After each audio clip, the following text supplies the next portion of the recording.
नमस्कार, स्वागत है आप सभी का। मैं हूं आपके साथ कुमार कुणाल धीरज। आप देख रहे हैं लोकतंत्र, और लोकतंत्र में आज बात करेंगे इफ्तार की राजनीति की।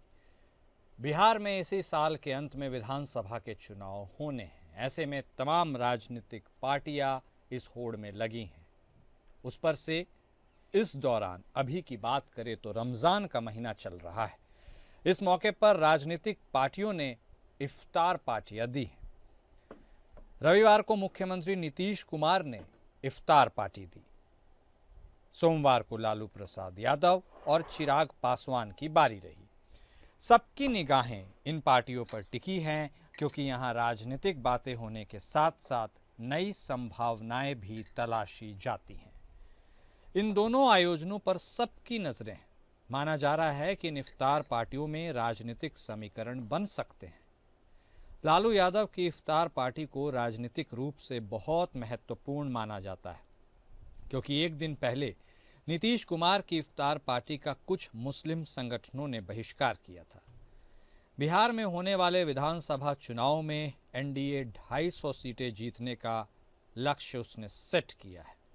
इस टारगेट को हासिल करने के लिए सबसे ज़रूरी है एकजुटता। एकजुट एनडीए के अंदर अब सीट शेयरिंग को लेकर सुगबुगाहट शुरू हो गई है। आगामी 25 मार्च को बिहार एनडीए के सांसदों की दिल्ली में एक बैठक होने वाली है। कहा जा रहा है कि इसमें सभी दलों के बीच सीट शेयरिंग को लेकर भी बात हो सकती है। इस बीच जानकारी मिल रही है कि एनडीए में सीटों के बंटवारे का फॉर्मूला सेट हो गया है। लोकसभा चुनाव की तरह इस बार भी बीजेपी और जेडीयू बराबर सीटों पर चुनाव लड़ेगी। वहीं चिराग पासवान की लोजपा को 15 से 20 सीटें मिल सकती हैं। लोजपा ने अपने लिए सीटें भी सेलेक्ट कर ली है। माना जा रहा है कि लोकसभा चुनाव में जो गलतियां हुई हैं उसे विधानसभा चुनाव में नहीं दोहराया जाएगा। सीट बंटवारे के दौरान 2015 का जो फॉर्मूला था उसको नज़ीर के तौर पर रखा जाएगा। जेडीयू और बीजेपी कम से कम 100-100 सीटों पर तो लड़ेंगी ही। पिछली बार बीजेपी को 121 और जेडीयू को 122 सीटें मिली थी। जेडीयू ने अपने कोटे से 7 सीटें हिंदुस्तानी आवाम मोर्चा को दी थी। बीजेपी ने अपनी सीटों में से 11 सीटें मुकेश सहनी की विकासशील इंसान पार्टी को दी थी। नए साथियों के आने से सीटों के बंटवारे के साथ क्षेत्रों का चयन भी कम मुश्किल भरा काम नहीं होगा। तो इफ्तार पार्टियों के ये कौन से राजनीतिक समीकरण हैं? नीतीश की पार्टी का कुछ मुसलमानों ने बहिष्कार किया है, और इन सब के फोकस में है विधानसभा चुनाव, जो इस साल के अंत में बिहार में होने वाले हैं। अब सीट बंटवारे को लेकर के भी कयासबाजी जारी है। कुछ लोगों का कहना है कि सीट बंटवारे का फॉर्मूला तय हो गया है, कुछ का कहना है सीटें भी सेलेक्ट कर ली गई हैं, लेकिन अभी पुख्ता तौर पर कुछ भी नहीं कहा जा सकता कि ऐसा फॉर्मूला तय हुआ है या अरेंजमेंट हुआ है या नहीं। ऐसे में यह भी बड़ी बात है कि कौन किसके साथ है, कौन कितनी सीटों पर चुनाव लड़ेगा, क्या बीजेपी और जेडीयू समान सीटों पर चुनाव लड़ेंगे, और ये बीच में इफ्तार पार्टी की सियासत, जहां कुछ मुस्लिम संगठनों ने नीतीश कुमार के इफ्तार पार्टी का बहिष्कार कर दिया था। हालांकि उनकी इफ्तार पार्टी हो गई है, उसमें काफ़ी मुस्लिम लोग पहुंचे भी, लेकिन कुछ संगठनों ने अपनी दूरी को बनाए रखा। ऐसे में अब लालू प्रसाद यादव की इफ्तार पार्टी और चिराग पासवान की इफ्तार पार्टी पर भी सबकी नजरें हैं।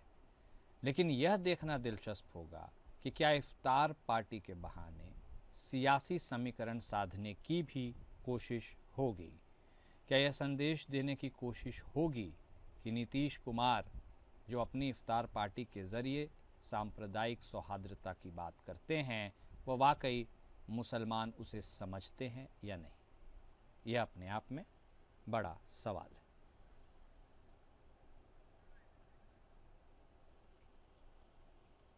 यह भी माना जा रहा है कि इन इफ्तार पार्टियों में कई राजनीतिक समीकरण बन सकते हैं, और इन सब के बीच लालू यादव की इफ्तार पार्टी को राजनीतिक रूप से काफ़ी महत्वपूर्ण भी माना जाता है। और क्या इफ्तार के बहाने ये एक नई राजनीति है, या वही पुरानी राजनीति को एक नया रंग देने की कोशिश? इसी पर आज हम चर्चा करेंगे। हमारे साथ हमारे ख़ास मेहमान जुड़ चुके हैं।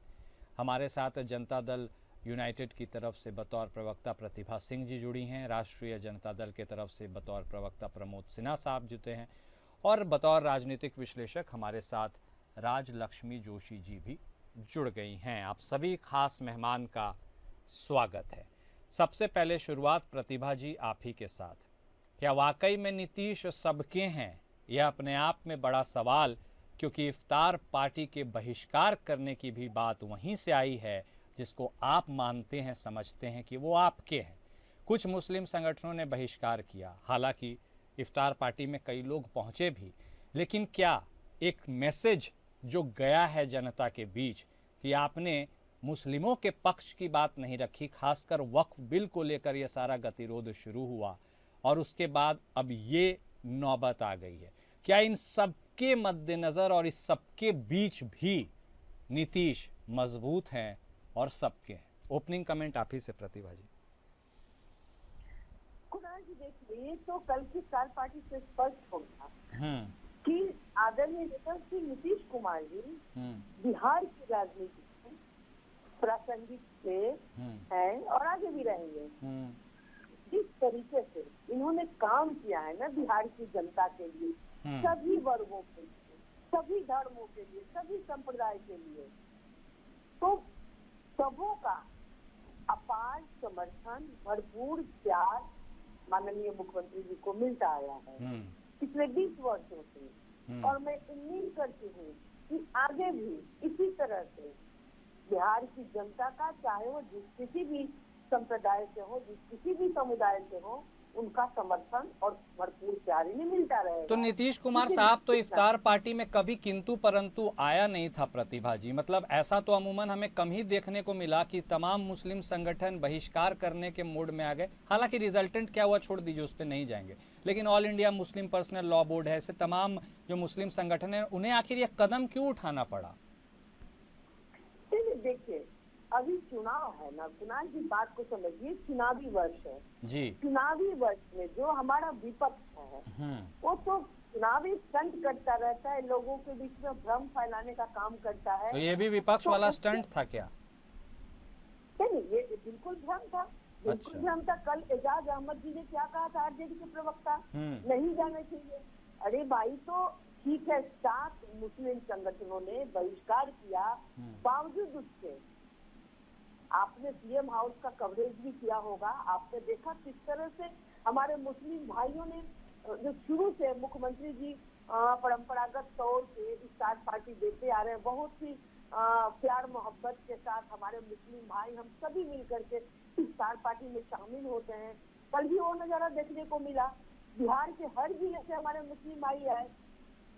ठीक, तो अगर 6-7 मुस्लिम संगठनों ने बहिष्कार किया, बावजूद उसके उमड़ती हुई भीड़, तो विपक्ष को बताने के लिए काफी है कि आप लाख भ्रम फैला लो। जितना काम बिहार में माननीय मुख्यमंत्री श्री नीतीश कुमार जी ने मुस्लिम संप्रदाय के लिए किया है, अल्पसंख्यकों के लिए किया है, किसी नेता ने न किया था, न आगे करेगा।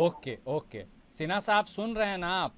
साफ मैसेज आप ही के लिए है कि कितना भी स्टंट आप फैलाने का कोशिश कर लीजिए, कोई फायदा नहीं होगा। और जिस तरह से अब ये जो बहिष्कार वाली बात आई थी, इसका भी कहीं ना कहीं क्रेडिट प्रतिभा जी ने आप ही को दिया है, तो क्रेडिट लेना चाहेंगे या नहीं?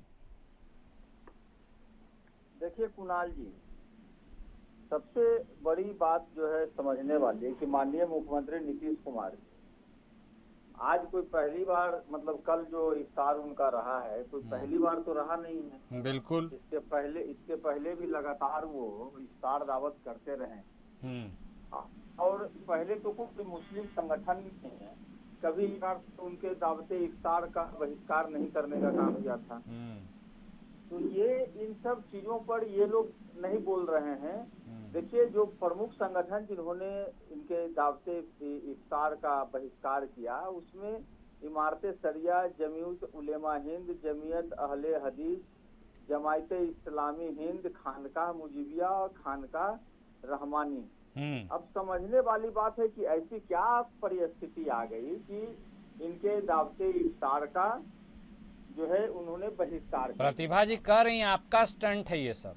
नहीं नहीं, ये हम उनकी पूरी बात को सुन लिए ना।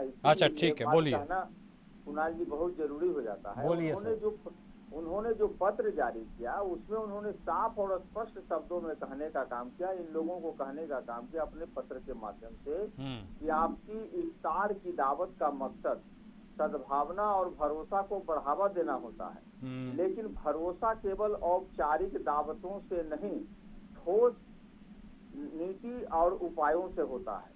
आपकी सरकार का मुसलमानों की जायज मांगों को नजरअंदाज करना इस तरह की औपचारिक दावतों को निरर्थक बना देता है। ये महत्वपूर्ण बात है कि जब आप वक्फ संशोधन बिल के समर्थन में आप खड़े हैं और मुस्लिम संगठन के खिलाफ आप जो उनका जो हित है उनके खिलाफ जब आप काम कर रहे हैं, तो वो निश्चित तौर पर उन्होंने साफ और स्पष्ट शब्दों में आपको संदेश देने का काम किया है कि दावत का जो मकसद होता है आपसी भाईचारा, सद्भावना और भरोसा, विश्वास को बढ़ावा देना होता है।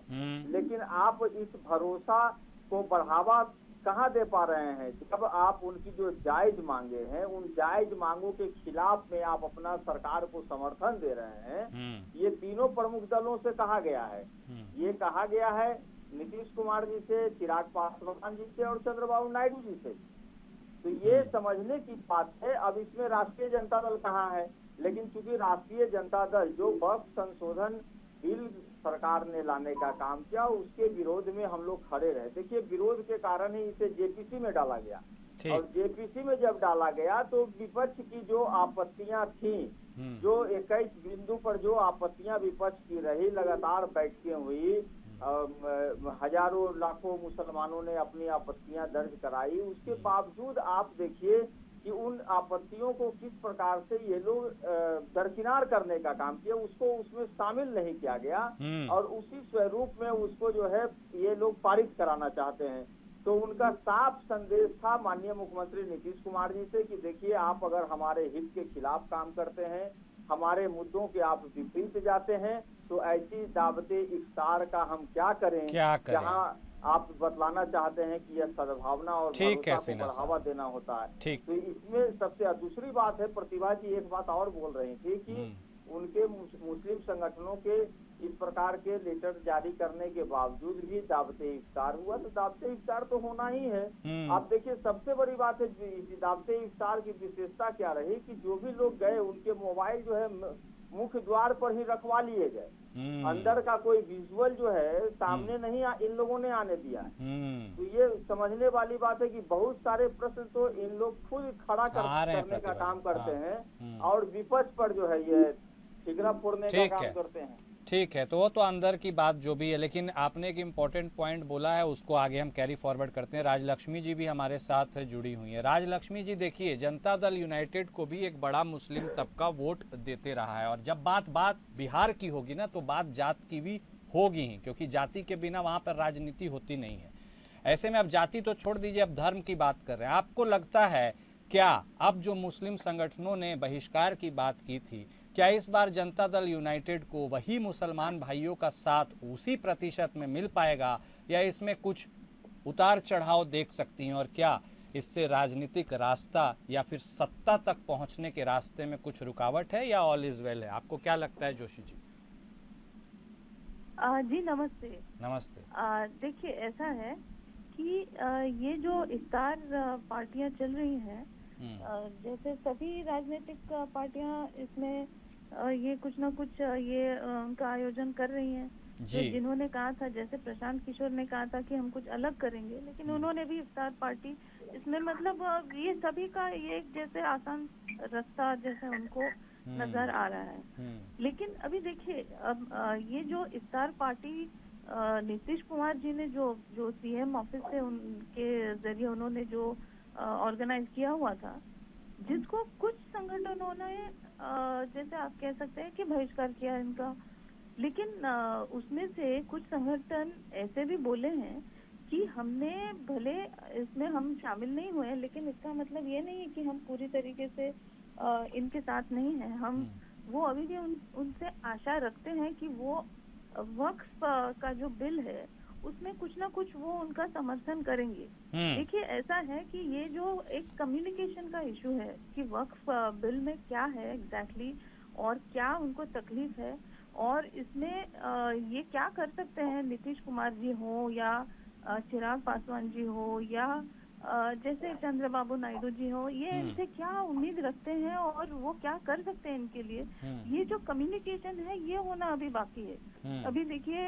ऐसा है कि इलेक्शन में आप देखेंगे तो अभी वक्त तो है, अभी बहुत ज्यादा वक्त है वैसे तो।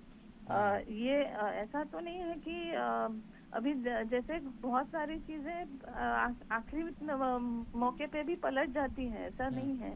तो देखिए ये जो अभी इनका समर्थन आपको अभी आज लग रहा होगा कि कुछ संगठन, मैं कह रही हूँ कुछ संगठन, ऐसा तो नहीं है कि पूरा मुस्लिम समुदाय है, देखिए उन संगठनों में भी ऐसा है कि कुछ जो है वो कुछ खास पॉलिटिकल पार्टी से जुड़े हुए हैं, तो उन संगठनों का जो है आज बहिष्कार मतलब उन लोगों ने बहिष्कार किया हुआ है। इसका मतलब ये नहीं है कि पूरी समुदाय उनके खिलाफ है, मतलब ये नहीं है कि ये भी ऐसा भी नहीं है कि पूरा जो मुस्लिम समुदाय है वो आज जो वक्फ बोर्ड का जो बिल है उसके समर्थन में है।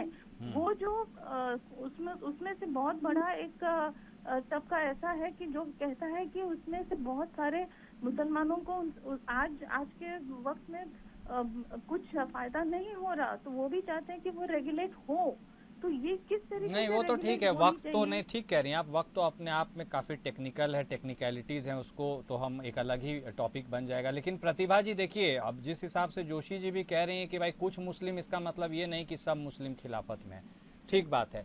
अब ये जो, लेकिन ये विरोधाभास भी जो उत्पन्न हुआ, ये नीतीश कुमार जी के लिए ऐसा कम ही होता था, क्योंकि आमतौर पर तमाम लोग मुस्लिम समुदाय के ही कहते थे सांप्रदायिक सौहार्द की तो भाई नीतीश कुमार एक तरह से मिसाल भी रहे हैं।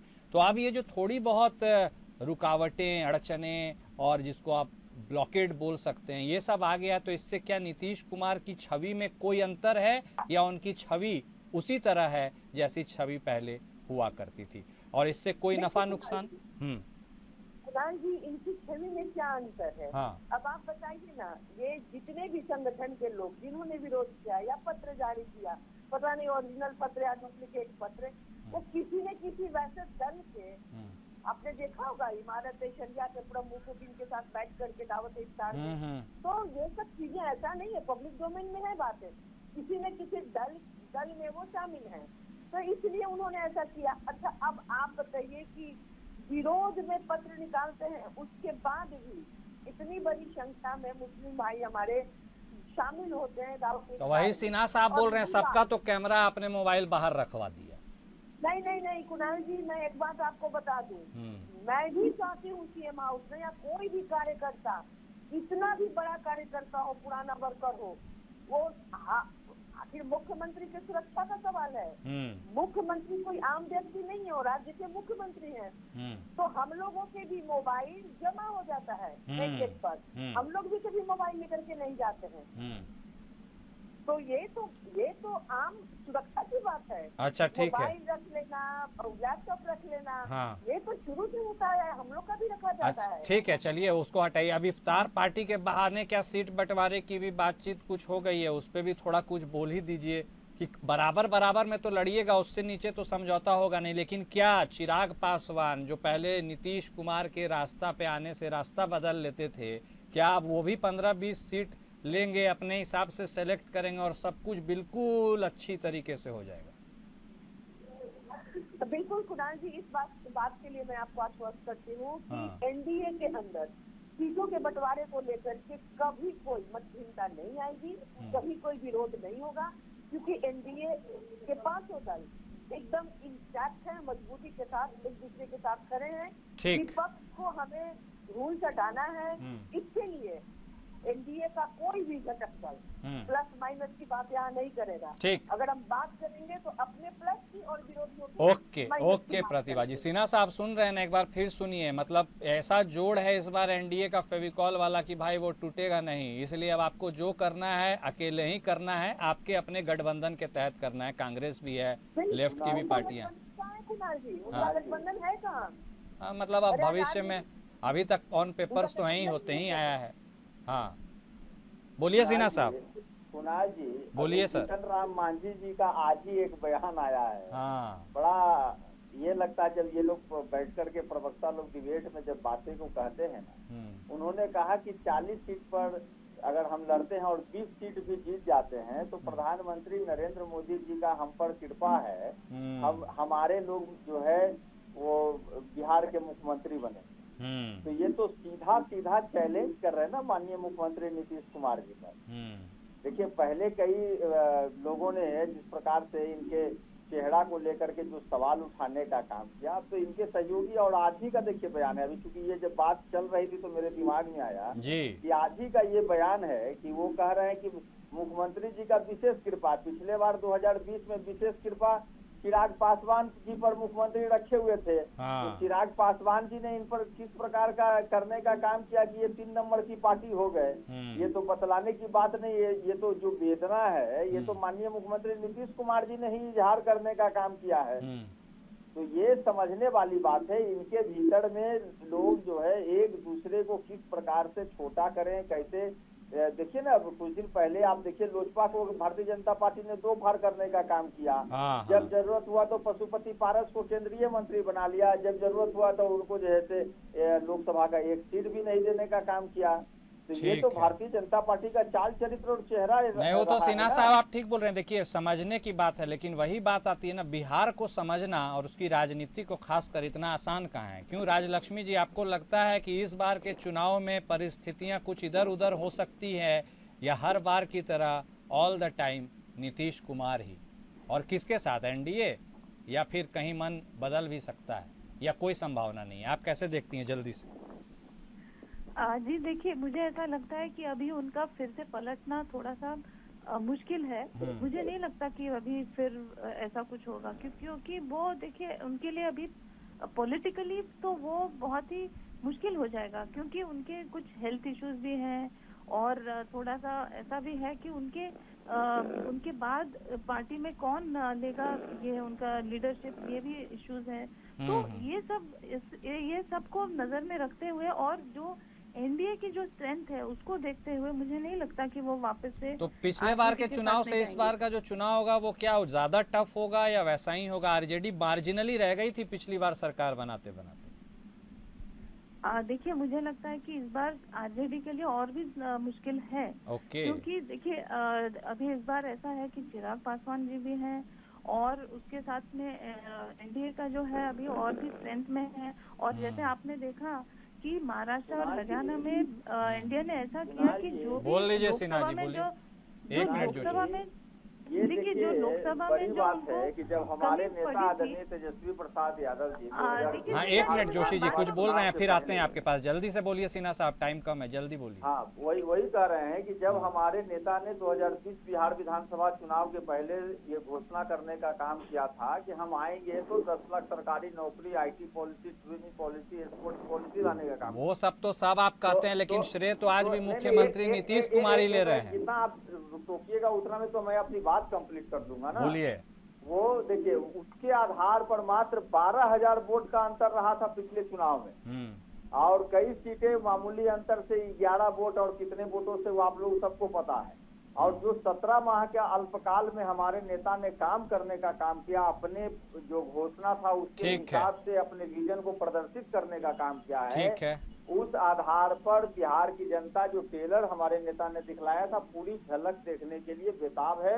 और चुनाव जैसे ही नजदीक आएगा, जनता तेजस्वी यादव जी को अपना ठीक है सिन्हा साहब, ठीक है बोलिए, कंप्लीट कीजिए जोशी जी। आप अधूरा, आपको बात को छोड़ दिया गया था, प्लीज कंप्लीट कीजिए जल्दी, वक्त कम है। जी देखिए, ऐसा है कि लोकसभा में जो उनको कमी पड़ी थी महाराष्ट्र और हरियाणा में, वो तो उन्होंने पूरी तरीके से भरपाई कर ली एनडीए ने। और वैसे देखा जाए तो बिहार में सबसे कम असर हुआ था ये जो संविधान खतरे में है उसका जो एक नैरेटिव बनाया था इंडिया अलायंस वालों ने, उसका कम असर पड़ा था बिहार में। तो वो उसकी भरपाई उनको ज्यादा करने की जरूरत नहीं है। देखिए वो और अभी वर्चस्व में है एनडीए बिहार में, तो उनको वो थोड़ा सा वो मोमेंटम जारी रखना बाकी है बस। तो सब मोमेंटम का खेल है। नहीं, ठीक कह रही हैं। बहुत शुक्रिया आप तीनों खास मेहमान का हमारे साथ जुड़ने के लिए, बातचीत करने के लिए। तो देखिए, बिहार की राजनीति अपने आप में संभावनाओं की राजनीति है। ऐसे में ऊँट किस करवट बैठता है यह भी देखना दिलचस्प होगा। वक्त है अभी चुनावों में, लेकिन बहुत ज़्यादा वक्त भी नहीं है, इसलिए हर पल ये चुनाव और इंटरेस्टिंग होते चले जाएंगे। लोकतंत्र में बस इतना ही। नमस्कार।